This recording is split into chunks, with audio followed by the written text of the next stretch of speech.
로마서 4장 25절과 5장 1절 말씀. 예수는 우리의 범죄 때문에 죽임을 당하셨고 우리를 의롭게 하시려고 살아나셨습니다. 그러므로 우리는 믿음으로 의롭다 하심을 받았으므로 우리 주 예수 그리스도로 말미암아 하나님과 더불어 평화를 누리고 있습니다. 아멘.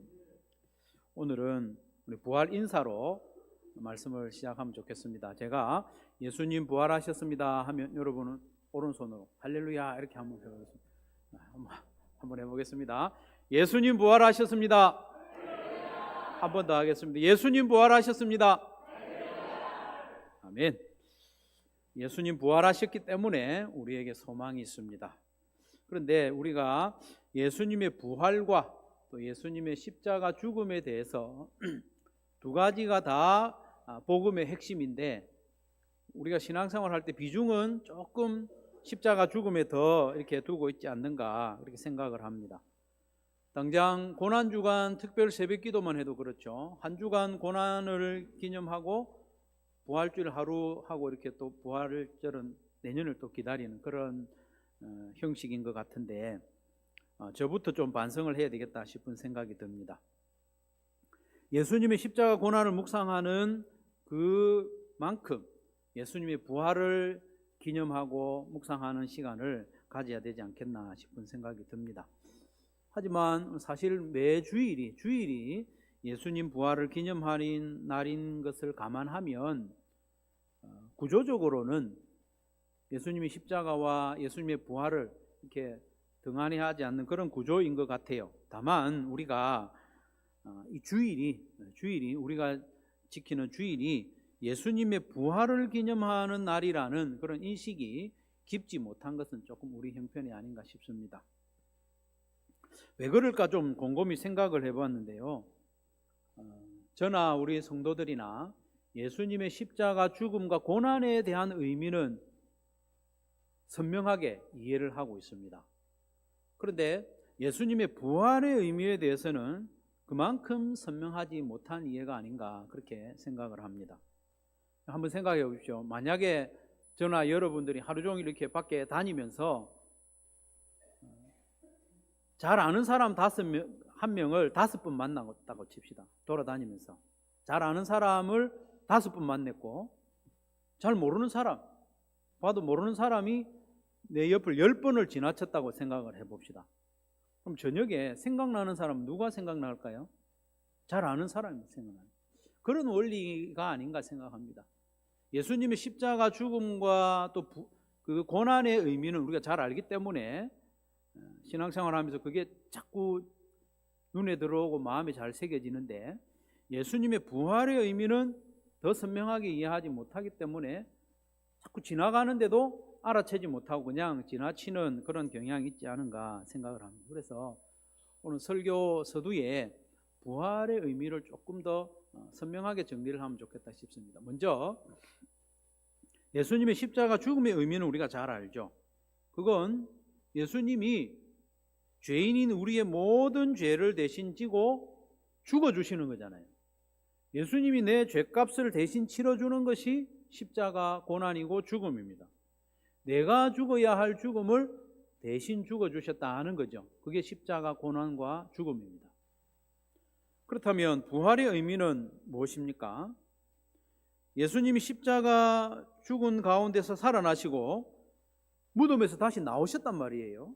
이 부활의 의미는 뭔가? 그건 다양한 의미가 있지만 가장 우선적인 의미는 나의 죄값을 다 치렀다는 확증입니다. 확증. 내 죄값을 다 치렀다는 확증이 부활입니다. 부활. 우리의 죄값을 치르기 위해 죽어 무덤에 장사된 예수님이 다시 살아나서 밖으로 나오셨다는 것은 우리의 죄값을 완전히 해결했다는 거죠. 그래서 죽음이라는 놈이 예수님을 더 이상 붙잡아 둘 수 없는 상황이라는 거죠. 예수님이 다시 살아나셨다는 것은 죄값을 다 치렀다는 확증. 여러분, 어떤 사람이 감옥에 들어갔어요. 이 사람이 죄가 있다는 증거죠. 그 사람이 감옥에서 나왔어요. 그것은 이 사람이 죄값을 다 치렀다는 증거잖아요. 마찬가지입니다. 예수님이 죽어서 무덤에 들어가셨다는 것은 우리의 죄값을 짊어지셨다는 거예요. 그 예수님이 다시 살아나서 무덤에서 나오셨다는 것은 우리의 죄값을 다 해결했다는 증거죠. 그래서 죄값을 다 치르셨기 때문에 죽음이 힘을 잃고 예수님을 붙잡아 둘 수가 없는 겁니다. 그래서 예수님의 십자가 죽음을 통해서 대속이 이루어지고 예수님의 부활을 통해서 죄가 없음이 확증된 겁니다. 확증. 예수님이 나의 죄를 대신 지고 죽어주신 것도 감사하지만 그 죄를 완전히 해결하셨다는 확증, 부활이 얼마나 우리에게 기쁨이 되고 확신이 되는 날입니까? 할렐루야! 예수님 부활하셨습니다. 그것은 내 죄를 지셨을 뿐만 아니라 그 죄값을 다 해결하셨다는 거예요. 얼마나 감사한 날입니까? 이렇게 예수님이 부활하심으로 우리에게 주시는 놀라운 복이 있는데요. 설교 개요에는 순서를 앞뒤로 바뀌어져 있습니다. 설교를 정리하다가 순서를 바꾸는 게 낫겠다 싶어서 바꿔놨습니다. 먼저 우리에게 주시는 첫 번째 복은 삶의 부활입니다. 일상의 부활을 우리에게 복으로 주셨어요. 25절을 다시 보시면 25절 같이 한번 읽겠습니다. 시작.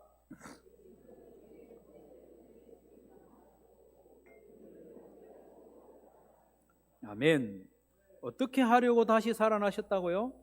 우리를 의롭게 하기 위해서. 여기서 의롭다고 하는 말은 누구보다 좀 의롭다, 상대적인 의가 아니고요, 절대적인 의입니다. 하나님 앞에서도 의롭다는 뜻입니다. 디카이오스. 하나님 앞에서도 의롭다 할 정도로 우리를 의롭게 해 주셨다는 거죠. 그래서 이어지는 5장 1절 말씀에 보면 그러므로라고 하거든요. 그러므로 우리는 믿음으로 의롭다 하심을 받았으므로 우리 주 예수 그리스도로 말미암아 하나님과 더불어 평화를 누리고 있습니다 라고 했습니다. 우리의 범죄 때문에 십자가에서 죽임을 당하셨고 우리를 하나님 앞에서 의롭다 하시려고 부활하신 그 예수님을 믿는 믿음으로 우리가 의롭다고 함을 받았다는 거죠. 예수님이 부활하심으로 우리를 의롭게 하셨는데 의롭게 하신 궁극적인 목적이 뭐냐? 우리를 왜 의롭게 하셨느냐? 그 의롭다 하신 목적이 1절 말미에 나오죠. 하나님과 더불어 평화를 누리게 하기 위해서. 우리가 의롭지 않고는 하나님 앞에 설 수가 없어요. 우리가 의롭지 않고는 하나님과 평화를 누릴 수가 없습니다. 그래서 예수님이 십자가에 죽으시고 부활하셨습니다. 부활하심으로 그걸 확증해 주신 거죠. 본래 우리는 하나님과 평화의 관계가 아니었습니다. 하나님과 화목한 관계가 아니었죠. 오히려 우리는 하나님께 대하여 반역자였고 하나님의 원수였습니다. 그래서 하나님 소리만 들어도 두려워하는 그런 존재였습니다. 그런 우리가 예수님의 십자가 죽음과 부활의 은혜를 믿음으로 평화를 누리게 되었습니다. 평화. 이 평화는 에이레네인데 평화, 화평, 화목 그런 뜻입니다. 이 평화는요 다시 하나가 된다는 뜻입니다. 다시 하나가 된다.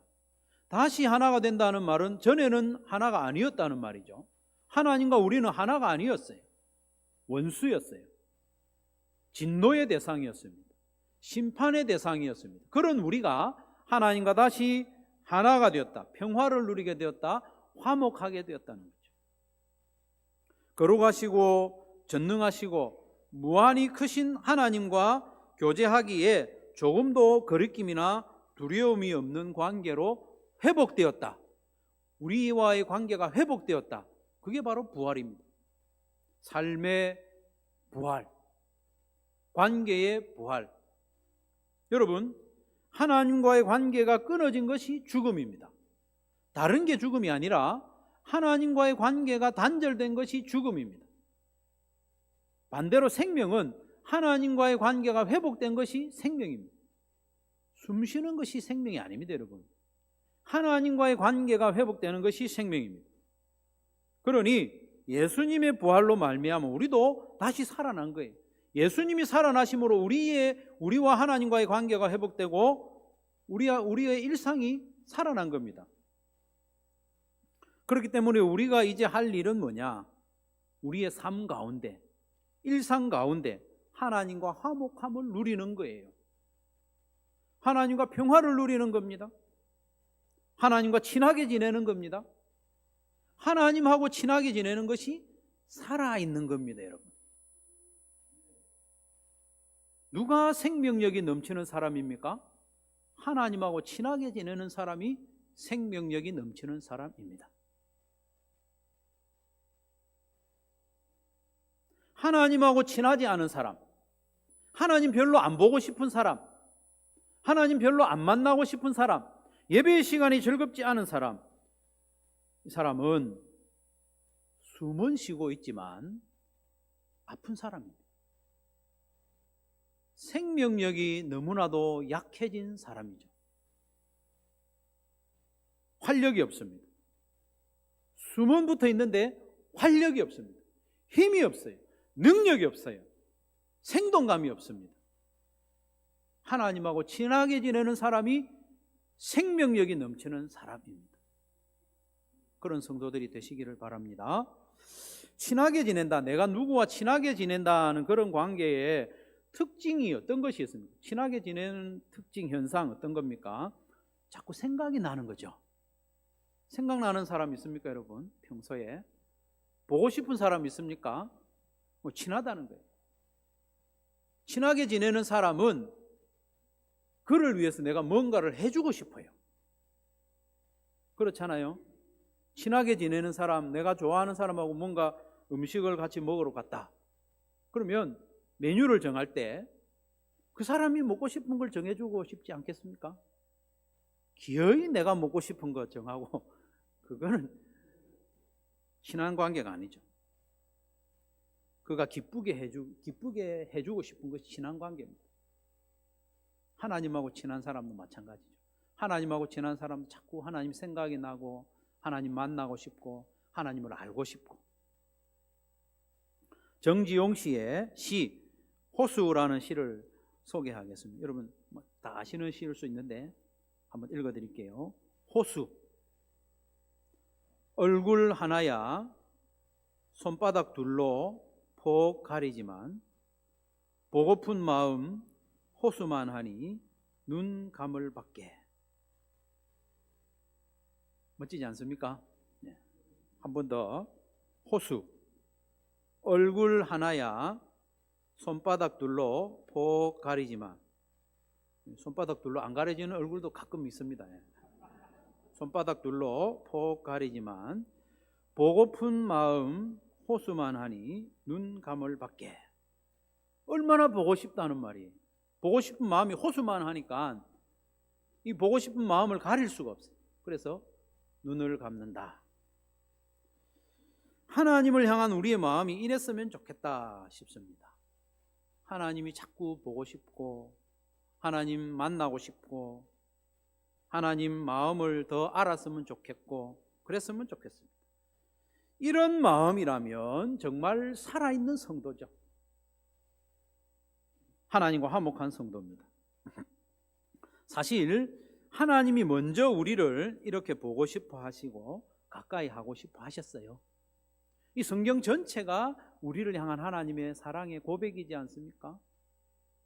방금 아담과 하와가 범죄하고 하나님을 부인하고 반역했는데 내가 너희들을 구원해 줄게 하신 하나님의 말씀이 이 성경이지 않아요? 그래서 예수님을 십자가에 내어주시고 기어이 예수님을 다시 살리셔서 우리를 회복시켜 주신 그것이 하나님의 말씀입니다. 우리를 의롭게 해서 우리와 다시 화목하기를 원하시고, 우리를 다시 만나기를 원하시고, 우리를 가까이 하기를 원하셔서 그렇게 하신 거예요. 하나님의 모든 일은 우리를 가까이 하기 위해서 하신 일입니다.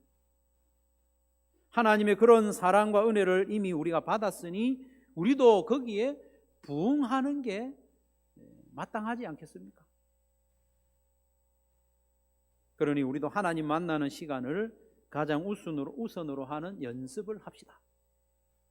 뒤로 하지 말고 하나님께 예배드리는 이 시간을 점점 더 소중히 하고 최선을 다하여 예배를 드리는 연습을 합시다. 우리 내 예배에 나오는 발걸음에서부터 예배의 순서 하나하나에서 최선을 다하여 예배합시다. 최선을 다해서. 저는 우리 성도들이 찬송 부를 때 있잖아요. 목이 터져라 부르면 좋겠어요. 목이 터져라 부르면 좋겠어요. 기도할 때도 마음을 모아서 순서 하나하나에, 헌금을 드릴 때도 나 자신을 드리는 듯이, 내 삶을 봉헌하듯이 전심으로 헌금을 드려요. 하나님의 말씀을 듣는 설교 시간에 하나님의 음성을 듣는 것처럼 귀를 쫑긋해서 말씀하십시오, 제가 듣겠습니다, 그런 마음으로 예배하는, 그게 살아있는 성도, 생명력 넘치는 성도죠. 말씀과 기도를 통해서 하나님을 점점 더 알아가기를 원하고 하나님과 함께하는 시간을 점점 늘려가고 하나님을 점점 더 사랑하고 하나님이 기뻐하시는 일을 나도 기뻐하고 하나님의 소원이 뭔지 우리가 아니까 그 하나님의 소원을 위해서 내 삶을 헌신하고,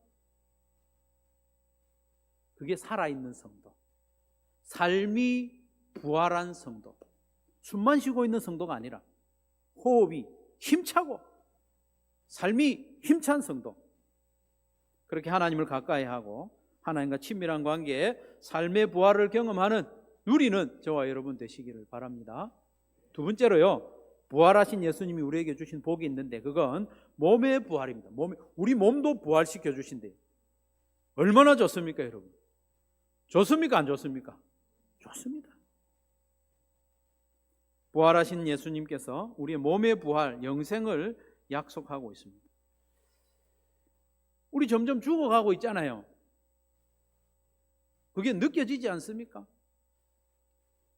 여기저기 불편하고 고장나고 느려지고 둔해지고 힘들어지고, 우리 육신의 죽음은 피할 수가 없습니다. 그러나 마지막에 예수님 다시 오시면 우리 몸을 부활시켜 주신다. 할렐루야. 감사합니다. 우리의 이 썩을 몸을 썩지 않는 영화로운 몸으로 부활시켜 주십니다. 20대 몸으로 부활시켜 준다 해도 감사한 일인데 영화로운 몸으로 부활시켜 주십니다. 고린도전서 15장 20절에 그리스도께서는 죽은 사람들 가운데서 살아나셔서 잠든 사람들의 첫 열매가 되셨다고 했습니다. 예수님이 부활의 첫 열매면 우리는 두 번째잖아요. 첫 열매하고 두 번째 열매는 같은 겁니다. 그래서 고린도전서 15장 49절에 보면 우리가 흙에 속한 아담의 형상을 입은 것 같이 또한 하늘에 속한 이 예수님의 형상을 입고 부활한다고 했습니다. 얼마나 좋겠습니까? 우리가 장차 부활할 때는 지금의 이 몸 그대로 부활하지는 않습니다. 겉모습은 지금과 비슷할지라도 우리가 다 알아볼 수 있습니다. 천국에서 만나면. 그럴지라도 우리의 몸의 질이 예수님의 형상, 영광스러운 몸으로 입고 부활한다고 약속을 하고 있습니다. 그래서 예수님이 부활하신 몸으로 이 땅에 계실 때 전혀 이렇게 장애가 없었죠. 예수님 부활하신 후에요, 문을 꽝 닫아놔도 예수님 문 열지 않고도 그냥 들어가셨어요. 몸이 영의 움직임, 욕구, 그런 데 전혀 장애가 안 되는 몸으로 변화됐다는 거예요. 우리도 그런 몸으로 부활합니다. 우리도 그런 몸으로 부활해요. 몸을 가졌지만 어떤 장애나 제한이 없는 그런 영화로운 몸으로 부활합니다. 그래서 우리가 영적으로 원하는 바를 실행하는데 전혀 장애가 없는, 모든 것을 실행할 수 있는 영화로운 몸, 자유로운 몸으로 부활될 줄로 믿습니다. 그리고 죽지도 않아요. 왜 안 죽느냐? 죄가 없어졌기 때문에 안 죽습니다. 사망에 쏘는 무기가 죄거든요.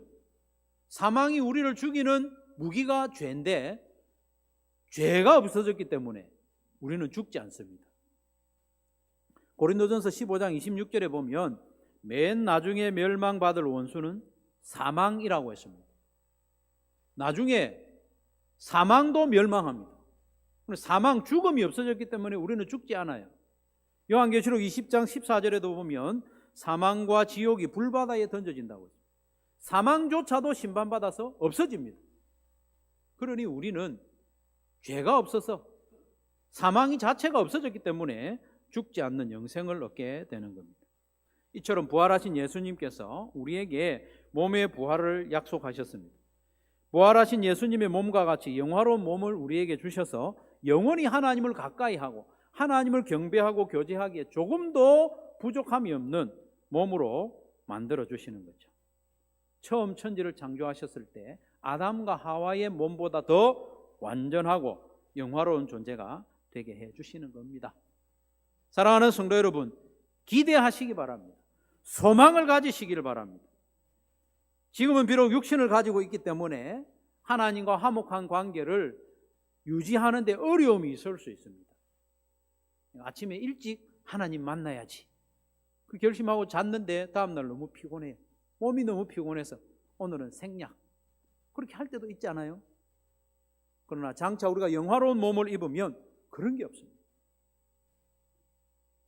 영화로운 몸을 주셔서 영원히 하나님과 친밀히 교제하고 하나님이 만드신 만물을 하나님의 뜻대로 다스리는 그런 하나님의 상속자가 되게 해 주시는 거죠. 그런데 문제가 하나 있습니다. 어떤 문제가 있는가 하면 이 부활이 잘 안 믿어진다는 사실입니다. 믿는 분들 가운데서도 살짝 의심이 생기기도 하죠. 매일 성경 오늘 본문인 마가복음 16장에만 보아도요, 이 부활이라는 것이 잘 안 믿어지는 거예요. 예수님 십자가 죽으실 때 마지막까지 곁을 지켰고 예수님 부활하시는 새벽에 가장 먼저 예수님의 그 무덤가로 달려갔던 여인 막달라 마리아도 예수님이 다시 살아나실 거라고는 상상도 못했습니다. 제자들은 더했습니다. 제자들이 더했어요. 막달라 마리아가 부활하신 예수님 만났다고 아무리 이야기해도 안 믿는 거예요. 제자들이. 엠마오로 내려가던 두 제자가 예수님 만나고 돌아와서 내가 살아계신 예수님 만났다고 해도 이 제자들이 안 믿는 거예요. 그래서 예수님이 다시 나타나셔가지고 제자들을 꾸짖기까지 했습니다. 요한복음 20장에 보면요, 10제자가 부활하신 예수님 만났어요. 그래서 나머지 한 명 도마에게 우리가 부활하신 예수님 만났다고 해도 이 도마는 끝까지 안 믿었어요. 예수님을 직접 만날 때까지 안 믿은 게 제자 도마였지 않습니까? 이렇게 안 믿어지니까 예수님이 반복해서 나타나셨어요. 반복해서. 오늘 예배를 함께 드리는 분 중에서도 혹시 예수님의 부활이 안 믿어지는 분이 있을 거예요. 안 믿어지는 거 충분히 이해합니다. 사람의 생각으로 어떻게 죽은 사람이 살아나겠어요? 그럼 한번 생각을 조금만 바꿔보면 좋겠어요. 하나님은 죽은 사람 살리는 게 어렵겠습니까? 쉽겠습니까? 쉽습니다. 하나님이 계시다면. 근데 하나님이 계시기 때문에 이거는 쉬운 일이에요. 어려운 일이 아닙니다. 생각을 좀 바꾸십시오. 하나님이 계시다. 하나님이 살아계시기 때문에 죽은 사람 살리는 어려운 일이 아닙니다. 그리고 오늘 예배에 나오셔가지고 아직 안 믿어지는 분이라도요, 예수님의 부활에 대한 말씀도 듣고 찬양도 여러 곡 같이 하고 함께 예배한 이것이요, 차곡차곡 쌓이는 거예요. 제자들도요, 자꾸 들었고 반복해서 듣고 믿어진 거예요. 오늘 예배 나오신 것이 참 잘하셨어요. 앞으로도 예배에 계속 나오시고 아직 안 믿어지면 나오셔서 들으면 돼요. 들으면 성령님이 때가 되면 탁 믿음을 허락하십니다. 곧 믿게 될 줄로 믿습니다. 네. 사랑하는 성도 여러분, 예수님의 부활은 예수님의 십자가 죽음만큼이나 복음의 핵심이라는 사실을 꼭 기억하십시오. 예수님의 십자가 죽음은 나의 죄값을 대신 지고 대신 죽어주신 것이다. 그렇다면 예수님의 부활은 내 죄값을 완전히 처리하셨다. 하나도 남김없이. 죄값이 조금이라도 남아있으면 그 죽음의 감옥에서 나올 수가 없어요. 예수님이 부활하셨다는 것은 나의 모든 죄값을 다 처리하셨다. 그 사실입니다. 죽음을 이기신 거예요. 그래서 예수님의 부활로 말미암아 우리는 하나님 앞에서도 의로운 존재가 됐어요. 우리의 일상을 살려주셨어요. 우리의 관계를 회복시켜 주셨어요. 이제 우리가 할 일은 회복된 하나님과의 관계, 화목한 관계로 살아가는 겁니다. 하나님 더 자주 만나고, 하나님 더 알아가고, 하나님을 더 사랑하고, 어떻게 하든지 하나님이 기뻐하시는 대로 결정하려고 애를 쓰고, 그렇게 하는 게 우리의 삶입니다. 살려주심을 받은 그 삶의 모습이죠. 그렇게 하지만 우리가 육신을 가지고 살고 있기 때문에 종종 이렇게 한계를 느끼죠. 실수하기도 하고 실패하기도 하고. 그렇지만 우리에게 또 소망을 주셨지 않습니까? 영화로운 몸. 예수님과 같이 영화로운 몸으로 다시 부활을 시켜주실 것을 약속해 주셨으니 그 소망 붙잡고 또 오늘 일어나고 또 일어나고 그렇게 하는 거잖아요. 그래서 다음 주일날 오실 때 우리는 다시 부활을 경험하는 거죠. 주일마다 오면서 부활하신 예수님 소망을 가지고 영원한 부활을 소망하면서 사는 거죠. 예수님의 부활이 우리에게 삶의 부활을 복으로 주셨으니 하나님과 더 친밀한 삶을 연습하고 매일 연습하는 거예요. 그리고 예수님 부활하셔서 우리에게 영화로운 몸으로 다시 살 것을 약속해 주셨으니 그것을 기쁨과 감사와 소망으로 바라보면서 살아가는 저와 여러분 되시기를 주님의 이름으로 축원합니다.